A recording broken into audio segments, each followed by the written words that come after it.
when Angela Bassett did the movie Whitney, a lot of people said, you know, they wanted to blame Angela Bassett. And, you know, I just was the first, you know, people were like, well, Angela Bassett should have put Bobbi Kristina in the movie. She loved her mother. She always wanted to play her mother. But, you know, let's be real. Angela Bassett is not to blame. No matter how much people went in on Bobbi Kristina wanting to play her mom and all that kind of stuff, Angela Bassett is not to blame. Angela Bassett is not to blame. Okay, now you can say you didn't like her movie. Bobbi Kristina was doing drugs and having issues with dealing with her mom death way before Angela Bassett brought out that movie. All right, I was thinking about, you know, Cissy Houston and everything she's gone through with, you know, Whitney, now Bobbi Kristina, and the stuff she had to do and how she's just displayed, like, such strength, such courage through all of this.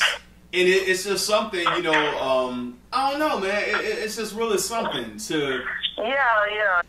I mean, you know, she does have strength, but you know something I wonder about, and I just recently thought about this. You know, what's Whitney Houston's mom name? Cissy Houston, yes. Cissy Houston. You know, she had 2 kids that were on drugs. Yes. Whitney and her brother, which I think her brother is now in recovery, I believe. Yeah. Last I heard, I think he is. And while she is, you know, strong and definitely, and she has her faith and stuff, I don't know. It's just strange to have 2 kids kind of take that drug route. Yeah, but, now come on, Miss D. Now come on, we gonna be good now, because you know Whitney is still like my favorite artist. So you know I get kind of like. Well, listen, listen. You already know what I said. Whitney and Bobbi are responsible for what has happened to Bobbi Kristina. A lot of people feel that way. They exposed her to drugs, and I love Whitney Houston too. Okay. And she definitely was a great talent and a great voice, but at the same time, Whitney Houston was a drug addict in a relationship with another drug addict. And, you know, Whitney and Bobbi used to fight and stuff in the early days. Bobbi Kristina was exposed to all of that. All of it. Okay, just like we talk about kids raised up in poverty and stuff. No, Bobbi Kristina wasn't raised up in poverty. But she showing up was raised up in an impoverished mentality, because you're talking about Bobbi and Whitney were both at the top of their game when they got together, and drug addicts and dysfunctional. Okay, they exposed her to that. So all she's doing is doing what she saw. And then it doesn't help that her mom died, how her mom died, and, you know, she has came into all of this money all of a sudden. You know, and she's depressed, and she's upset, and she missed her mom and everything. It's really a sad situation. It's a sad situation. It is. But, you know, like I said, I'm just looking at how Cissy Houston is just being basically, like, very strong. And, I mean, what else can you do? You can't do nothing. Like she has stated time and time again, it's in God's hand now. You know, it is what it is. But back to your question, you can't, if your kids get on drugs, you raise your kids the best way that you can.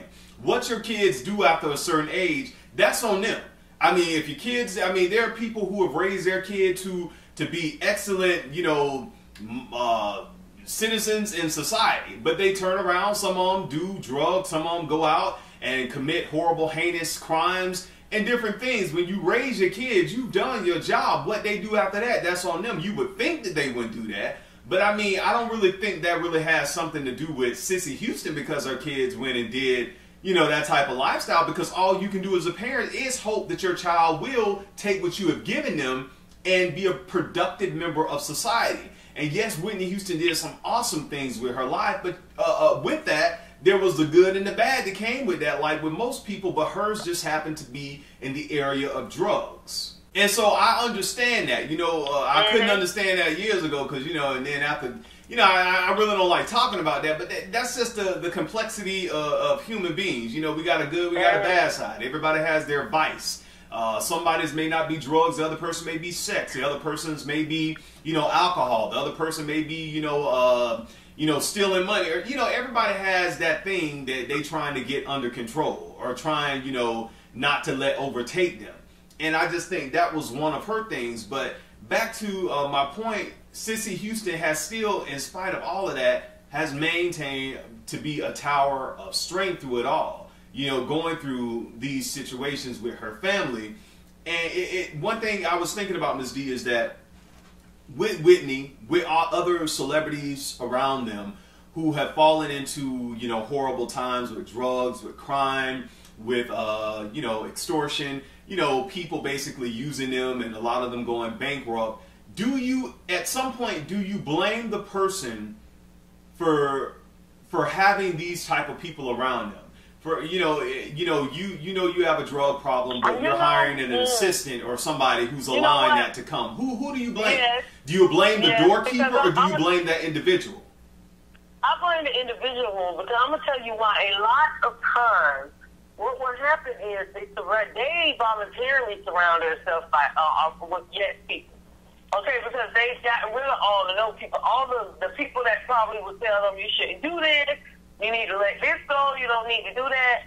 They don't want to hear that because that's not what they want to hear. Correct. You know, what we talked about earlier, people like to be surrounded by other people who confirm what they already believe, or what they already think, or what they're already doing. So if you have a person who wants to do drugs, and, you know, they don't feel it's wrong, and they feel that they're in control of themselves, and you may have that one person that be like, listen, you out of it, you need to stop. Well, they're going to push that person away because that person is not telling them what they want to hear. And they're going to surround themselves with all these other people who's going to tell them what they want to hear. A lot of people do that. A lot of celebrities do that. Whitney Houston's mom talked about that there was nothing she could tell her daughter. Whitney would push her own mom away. You know, when everyone found out about how bad the drugs and stuff was with Whitney and Bobbi, you know, a lot of people looked at Whitney's family and was like, why didn't y'all do an intervention? Yeah, a lot of How people. did y'all let her get down this far? And you know, her mom and her auntie was like, we couldn't do anything with Whitney. What is it that y'all wanted us to do? Whitney would not listen to her. We didn't even know what Whitney was doing ourselves. And that rings true for a lot of people who have money and power and who have that fame as well too. And I agree with that. When they get to a certain place, it is kind of hard to tell people that. And then it's also hard, like we stated before, when to family members and friends and the entourage, you are the cash cow. You are the person who's putting food on my table, who's paying my check. So, you know, I'm gonna make you feel okay, and no matter what that is, you know, I'm gonna keep going. It's a lot of stuff on me because it's almost like, you know, the Houston's life is being played out like a Shakespearean play. It's just like, you know, going out the same way your mother went out, all this kind of stuff. It's just like it's morbid. It's weird.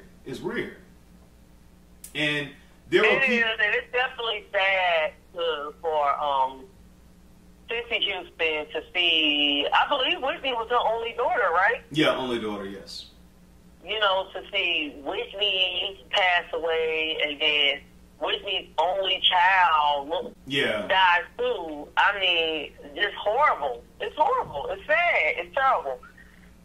But a lot of people, before we end this, you know, when Angela Bassett did the movie Whitney, a lot of people said, you know, they wanted to blame Angela Bassett. And, you know, I just was the first, you know, people were like, well, Angela Bassett should have put Bobbi Kristina in the movie. She loved her mother. She always wanted to play her mother. But, you know, let's be real. Angela Bassett is not to blame. No matter how much people went in on Bobbi Kristina wanting to play her mom and all that kind of stuff, Angela Bassett is not to blame. Angela Bassett is not to blame. Yeah. Okay, now you can say you didn't like her movie. Bobbi Kristina was doing drugs and having issues with dealing with her mom death way before Angela Bassett brought out that movie. And I do remember people saying Bobbi Kristina should have played Whitney. Why? Because she's Whitney's daughter. Bobbi Kristina is not Whitney. Exactly. Let's just start there. She is not her mom. Yeah. Okay, now I want to say that the lady that Angela Bassett cast to play Whitney was a good younger version of Whitney as far as looks go. Yaya DaCosta, yes. So, you know, I don't understand what people were thinking, you know. Yeah, with that comment too. And, you know, we did a video and people, you know, had said some stuff and they were saying, well, now she's, you know, attempted suicide and all this kind of stuff and I hope you all are happy. And, you know, I still stand to my point I made on that video almost 6 months ago, 7 months ago, that, you know, Angela Bassett went for the person that she thought would be great for the role, and that's what she did. And you don't, I mean, even if it's a biopic, family or not family, it shouldn't drive anyone to that extent to want to harm themselves, if that was what did that. Yeah, that had nothing to do with it. And I think, Ms. D, a lot of people had hope that, you know, even though, you know, kind of like with Michael Jackson kids. Michael is gone, but still, you know, his children are still here. Maybe they can live out that legacy, or, you know, we have somebody. But for Whitney Houston, I think you know, it was just her. She came, she did her thing. There's no one to carry on that legacy, and I think people had hope that if not that Bobbi Kristina was going to be a big singer as her mother, but that she would go on and do something in the entertainment industry that, you know, people would still feel that they still had a piece or a part of Whitney Houston still here on this earth. I think that was more the thing that people were feeling too, who were fans of Whitney Houston. What will her legacy be? What is it? I mean, Bobbi Kristina? Whitney Houston. Bobbi Kristina, Whitney Houston's legacy is established that she was like one of the greatest singers in our generation. Exactly. That will never be taken away. That is her legacy. And she got that back end stuff, you know, how she died and everything. But Whitney Houston's legacy was established actually before she died. Yes, yes. Mm-hmm. And Bobbi Kristina, her daughter who died tragically. You know, her daughter who had, you know, some of her own demons. And like you said, you know, we understand that she was exposed to a lot. And, you know, a lot of people can take the blame in this. But right now, I just don't think it's time to share blame, just to learn, you know, from situations and to move forward in our lives, and to know that if you're a celebrity or a person who is doing business and you have these yes men and these yes people around you, to not only think about yourself, you know, but to think about your children too, to think about, you know, your family, because at the end it seems like that's who's suffering in this whole issue. And the family. Yeah. The family is always left to suffer. This family is always left to suffer. My best wishes and my prayers to the Houston family. Cissy Houston is a tower of strength that's been, you know, her whole thing throughout these past couple of years. And, you know, I just wish her and all the Houstons the best. And like I stated before, keep the right people around you. Life is good. Until next time, I'm your guy Dawson. Peace.